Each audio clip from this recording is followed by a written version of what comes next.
এই গরমকালে যখন আমাদের বাড়িতে নানান রকম পোকামাকড়ের উপদ্রব বেড়ে যায়, তখন আমরা বাজার থেকে কেমিক্যালযুক্ত ওষুধ কিনে আনি। কিন্তু এগুলো খেয়ে এই পোকামাকড়গুলো কিছুক্ষণের জন্য মরে তো যায়, কিন্তু আমাদের শরীরে বিশাল ক্ষতি হয় এই কেমিক্যালযুক্ত ওষুধের কারণে। তাই আজ আমি আপনাদের জন্য নিয়ে এসেছি এই ধরনের পোকামাকড় মারার নয়, এই ধরনের পোকামাকড় তাড়ানোর একদম সহজ ও ঘরোয়া পদ্ধতি। এই পদ্ধতি যদি আপনি ইউজ করেন, আপনার শরীরে কোনো রকম ক্ষতি হবে না। আর 100% আপনার বাড়ি ছেড়ে সব ধরনের পোকামাকড়, মশা থেকে শুরু করে আরশোলা, পিঁপড়ে, টিকটিকি, ইঁদুর সব কিছু কিন্তু পালিয়ে যাবে। তো দেখুন, আজকে আমরা ইউজ করব পোকামাকড় তাড়ানোর জন্য একটা লেবুর খোসা। লেবু ইউজ করতে হবে না, শুধুমাত্র এই লেবুর খোসা যদি আপনি ইউজ করেন, বিশ্বাস করুন আপনার বাড়িতে একটাও পোকামাকড় থাকবে না। সেটা মশাও হতে পারে, আরশোলাও হতে পারে, ইঁদুরও হতে পারে। যে কোনো পোকামাকড় আপনার বাড়িতে যদি হয়ে থাকে, তাহলে একবার হলেও এই লেবুর খোসা আপনি ইউজ করে দেখুন। এই লেবুর খোসা যদি ইউজ করেছেন, তাহলে কিন্তু আপনার বাড়ি ছেড়ে সব ধরনের পোকামাকড় পালিয়ে যাবে। তো কিভাবে ইউজ করতে হবে সেজন্য পুরো ভিডিওটা অবশ্যই দেখবেন। তো দেখুন, এখানে আমি একটা বড় সাইজের লেবু নিয়ে নিয়েছি। আর লেবুটাকে এইভাবে চারিদিকে আমি গ্রেট করে নিচ্ছি, মানে লেবুর খোসাটাকে গ্রেট করে নিচ্ছি। লেবুটা আমরা খাবার কাজে ব্যবহার করে নেব, কিন্তু লেবুর খোসাটা আমরা ব্যবহার করব মশা, মাছি, আরশোলা, পিঁপড়ে, টিকটিকি, ইঁদুর এই ধরনের পোকামাকড় তাড়ানোর জন্য। তো পুরো লেবুর খোসাটা কিন্তু আমি খুব ভালো করে গ্রেট করে পুরোটাই কিন্তু নিয়ে নিচ্ছি। আর এই রেমেডিটা যদি আপনি বানিয়ে রেখে দেন, তাহলে কিন্তু আপনাকে আর কোনো চিন্তা করতে হবে না। 100% আপনার বাড়ি ছেড়ে সব ধরনের পোকামাকড় পালিয়ে যেতে বাধ্য হবে। তো দেখুন, লেবুর খোসাটা আমি গ্রেট করে নিয়েছি। এবার এটাকে নিয়ে নেব, আর তার সাথে সাথে এখানে কিছু জিনিস মিশিয়ে দেব, যাতে এর পাওয়ারটা অনেকটাই বেড়ে যায়। তো দেখুন, এখানে এবার আমি নিয়ে নিচ্ছি 1 চামচ পরিমাণে হলুদের গুঁড়ো। এই হলুদের গুঁড়োর মধ্যেও কিন্তু একটা স্মেল আছে। যেমন লেবুর খোসার মধ্যে স্মেল আছে, তেমন এই হলুদের গুঁড়োর মধ্যেও স্মেল আছে। আর এই হলুদ গুঁড়ো যদি আপনি এই লেবুর খোসার মধ্যে এইভাবে মিশিয়ে দেন, তাহলে কিন্তু এর পাওয়ারটা অনেকটাই বেড়ে যায়। তো এইভাবে হলুদ আর লেবুর খোসাটাকে খুব ভালো করে আপনারা চামচ দিয়ে বা হাত দিয়ে প্রথমে মিশিয়ে নেবেন। দেখুন, এখানে আমি খুব ভালো করে মিশিয়ে নিয়েছি। এভাবে মেশানো হয়ে গেলে এবার এখানে আমরা আরও একটা দুটো জিনিস ব্যবহার করব। তো এখানে আমি এবার দিয়ে দিচ্ছি 1 চামচ পরিমাণে লবণ। এই লবণের কিন্তু প্রচুর পাওয়ার আছে। এই লবণ যেমন সবজিতে না দিলে সবজির কোনো স্বাদ থাকে না, তেমনই পোকামাকড় তাড়ানোর কাজে যদি আপনি লবণ ব্যবহার করেন, তাহলে 100% আপনার বাড়ি ছেড়ে সব ধরনের পোকামাকড় পালিয়ে যাবে। এই লবণের মধ্যে অনেক গুণ আছে। তো তার জন্য আপনি পুরো বড় চামচের 1 চামচ লবণ অবশ্যই এখানে দিয়ে দেবেন। 1 চামচ লবণ দিয়ে খুব ভালো করে মিশিয়ে নেওয়ার পরে এবার এখানে আমরা ইউজ করব কর্পূরের। এই কর্পূরের একটা স্মেল আছে, যেটা কিন্তু কোনো ধরনের পোকামাকড় কখনোই সহ্য করতে পারে না। তো এখানে 4 থেকে 5টা কর্পূর কখনোই দেবেন না, শুধুমাত্র 1 টুকরো কর্পূর এখানে দিয়ে দেন। এই 1 টুকরো কর্পূর এত কামাল করবে যে আপনি নিজেই অবাক হয়ে যাবেন। তো দেখুন, এখানে আমি 1 টুকরো কর্পূর, মানে একটা কর্পূরের ছোট্ট একটা পিস এর মধ্যে এইভাবে হাত দিয়ে গুঁড়ো করে দিয়ে দিলাম। এবার আমি হাত দিয়ে এটাকে ভালো করে এইভাবে দলে দলে মাখিয়ে নেব, যাতে সব স্মেল কিন্তু খুব ভালো মতন বেরিয়ে আসে। এই সব জিনিসের যে স্মেল, সেটা যদি আপনি এইভাবে হাত দিয়ে একটু মাখান, তাহলে কিন্তু সব জিনিসের স্মেলগুলো মিশে একটা কড়া স্মেল তৈরি হয়। আর যার কারণে কিন্তু আপনার বাড়ি ছেড়ে সব ধরনের পোকামাকড় পালিয়ে যেতে বাধ্য হবে। তো দেখুন, এবার এখানে আমি নিয়ে নেব একটা একদম লাল সাইজের পেঁয়াজ, মানে লাল যে পেঁয়াজগুলো হয়, সেই লাল পেঁয়াজ যদি নিয়ে নেন, তাহলে কিন্তু এর পাওয়ার প্রচুর থাকে। এই পেঁয়াজ দেখবেন প্রচুর, মানে যদি এই পেঁয়াজ কাটেন, আপনার চোখ থেকে জল বেরিয়ে আসবে, মানে এতটাই ঝাঁঝ থাকে এই পেঁয়াজে। মানে এই পেঁয়াজের মধ্যে যে ঝাঁঝটা থাকে প্রচুর কড়া থাকে। তো সেই পেঁয়াজের ঝাঁঝ কিন্তু আমরা সহ্য করতে যদি না পারি, তাহলে পোকামাকড় কিভাবে সহ্য করবে? সেই পোকামাকড় কিন্তু এই পেঁয়াজের ঝাঁঝ কখনোই সহ্য করতে পারবে না। তো এবার কি করতে হবে, এই পেঁয়াজটাকে এইভাবে 2 পিস প্রথমে করে নিতে হবে। তো দেখুন, এখানে আমি একদম লাল টকটকে পেঁয়াজ নিয়েছি। আপনারাও কিন্তু চেষ্টা করবেন এরকম একদম লাল পেঁয়াজ নেওয়ার। এই লাল পেঁয়াজ নিলেই কিন্তু কাজটা খুব ভালো হবে। পোকামাকড় কিন্তু খুব তাড়াতাড়ি আপনার বাড়ি ছেড়ে পালিয়ে যাবে। তো এবার এই পেঁয়াজটাকে কিন্তু 4 পিস করে নিতে হবে। 4 পিস করার পরে তারপরে এই পেঁয়াজের যে পাপড়িগুলো আছে এই পাপড়িগুলো এইভাবে বের করে নিচ্ছি। দেখুন এইভাবে সব পেঁয়াজের পাপড়িগুলোকে একটা একটা করে বের করে নেবেন। তো এইভাবে আমি সব পেঁয়াজের পাপড়িগুলো একটা একটা করে বের করে নিচ্ছি।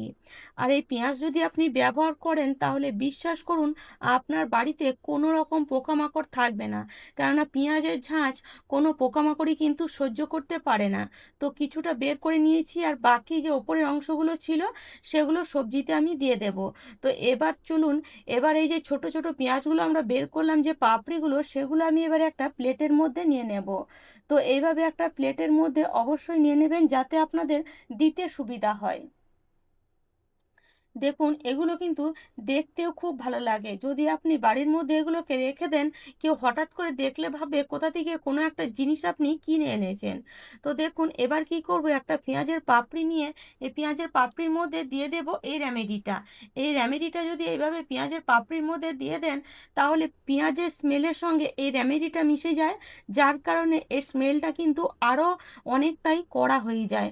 আর এটা যদি আপনি এখানে সেখানে রেখে দেন পুরো বাড়ির মধ্যে, বিশ্বাস করুন আপনার বাড়িতে একটাও পোকামাকড় আপনি দেখতে পাবেন না।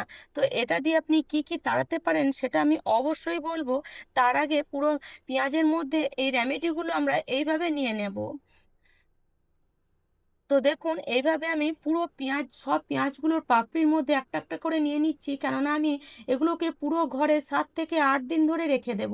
7 থেকে 8 দিন আপনি রেখে দিলে কিন্তু এটা খারাপ হবে না। বাকি এই যে রেমেডিটা বাঁচলো এটা দিয়ে আমরা আরও একটা রেমেডি তৈরি করব।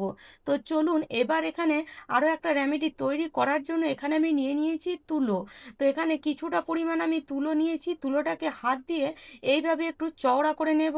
আর এই রেমেডিটা এইভাবে তুলোর মধ্যে কিছুটা পরিমাণ ভরে নেব। এবার তুলোর মুখটাকে এইভাবে বন্ধ করে দিয়ে একদম একটা ছুঁচলো মুখ তৈরি করে নেব। যেমন ধরুন আমরা সলতে বানাই ঠিক এরকম একটা সলতে বানিয়ে নিতে হবে। এবার এটাকে আপনারা স্টোর করে রেখে দিতে পারেন, এটা কখনোই খারাপ হবে না। স্টোর করে রেখে দিয়ে আপনি তারপরের দিন বা 2 দিন 3 দিন পরেও এটাকে ইউজ করতে পারেন। তো দেখুন এবার এই যে তুলোটা নিয়েছি এই তুলোটা একটা প্রদীপের মধ্যে রেখে তার উপরে কিছুটা পরিমাণ সর্ষের তেল দিয়ে দিলাম যাতে তুলোটা খুব ভালো মতন জ্বলে। আর সর্ষের তেলের মধ্যেও কিন্তু একটা ঝাঁঝ থাকে যেটা কিন্তু কোনো রকম পোকামাকড় কখনোই সহ্য করতে পারে না। তো এবার এটাকে জ্বালিয়ে দিচ্ছি। তো এটাকে আপনি এইভাবে জ্বালিয়ে দেখবেন খুব সুন্দরভাবে কিন্তু জ্বলবে। এমন নয় যে তুলোটা জ্বলবে না, এটা আস্তে আস্তে জ্বলবে, খুব জোরে কিন্তু জ্বলবে না, তবে আস্তে আস্তে জ্বলবে। সন্ধেবেলায় এইভাবে জ্বালিয়ে আপনি পুরো বাড়িতে এদিকে সেদিকে কোনায় কোনায় এই প্রদীপটাকে দেখিয়ে দিবেন। কোনায় কোনায় এই প্রদীপটাকে যখন আপনি দেখাবেন তখন এই প্রদীপ থেকে কিন্তু একটা স্মেল বেরিয়ে আসবে। যেহেতু এর মধ্যে আমরা রেমেডি ইউজ করেছি সেজন্য যত প্রদীপ জ্বলবে তত কিন্তু স্মেলটা বেরিয়ে আসবে। আর এই স্মেলটাতেই কিন্তু আমাদের বাড়ি ছেড়ে মশা মাছি পিঁপড়ে এগুলো কিন্তু 100% পালিয়ে যাবে। সন্ধেবেলায় কেন দিতে বলছি, সন্ধেবেলায় বাড়িতে দেখবেন মশার উপদ্রব এই গরমকালে প্রচুর বেড়ে যায়। তো এভাবে যদি পুরো বাড়িতে আপনি এই প্রদীপটা চারিদিকে ছড়িয়ে দেন তাহলে কিন্তু আপনার বাড়িতে একটাও মশা বাইরে থেকে ভেতরে ঢুকবে না। আর ভেতরে যে কোনায় কোনায় মশাগুলো লুকিয়ে থাকে সেগুলো কিন্তু আপনার বাড়ি ছেড়ে 100% পালিয়ে যাবে। তো এইভাবে পুরো বাড়িতে যতগুলো বাড়িতে রুম আছে সব রুমের মধ্যে কিন্তু এটাকে আপনি দেখিয়ে আসবেন। তারপরে আপনি হলঘরের মধ্যে এটাকে রেখে দেন কিছুক্ষণ জ্বালার জন্য। ততক্ষণ চলুন আমরা এদিকে বাকি যে রেমেডিটা বানিয়েছিলাম পেঁয়াজের সেটা এদিকে সেদিকে রেখে দিই। আর এটা যদি আপনারা এইভাবে গ্যাস ওভেনের ওপরে নিচে রান্নাঘরের জানলার কাছে ফ্রিজের নিচে যে কোনো জায়গায় রেখে দেন তাহলে আপনার বাড়িতে একটাও আপনি টিকটিকি দেখতে পাবেন না, তার সাথে সাথে আরশোলা দেখতে পাবেন না, তার সাথে সাথে ইঁদুরও দেখতে পাবেন না। কেননা এই পেঁয়াজ আর এই যে রেমেডির স্মেল এটা কিন্তু এই ধরনের পোকামাকড় কখনোই সহ্য করতে পারে না।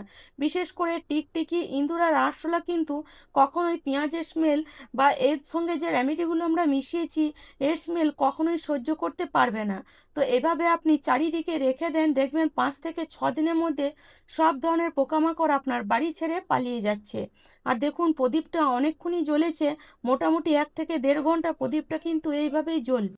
আপনাদেরকে দেখাবার জন্য এখন আমি প্রদীপটা নিভিয়ে দিলাম, তবে আপনারা কিন্তু পুরো প্রদীপটা জ্বালানোর পরেই নেভাবেন, মানে যখন নিভবেও আস্তে আস্তে তখনই কিন্তু নেভাবেন। দেখবেন এর থেকে একটা ধোঁয়া বের হবে, যেটার স্মেল কিন্তু খুবই সুন্দর আর আপনাদের ভালো লাগবে, কিন্তু পোকামাকড় সহ্য করতে পারবে না। এটাকে হল ঘরে রেখে দেখবেন আপনার বাড়ি ছেড়ে সব ধরনের পোকামাকড় 100% পালিয়ে যেতে বাধ্য হবে। তো আশা করি বন্ধুরা আজকের টিপসটি আপনাদের কাজে আসবে। আর আমার টিপস যদি আপনাদের এতটুকুও ভালো লেগে থাকে তাহলে অবশ্যই লাইক করবেন, শেয়ার করবেন। আর আমার চ্যানেলে নতুন বন্ধু হয়ে থাকলে চ্যানেলটি অবশ্যই সাবস্ক্রাইব করে নেবেন এরকম নিত্য নতুন টিপস দেখার জন্য। তাহলে চলুন আজ এই পর্যন্ত। ভালো থাকবেন, সুস্থ থাকবেন। ধন্যবাদ।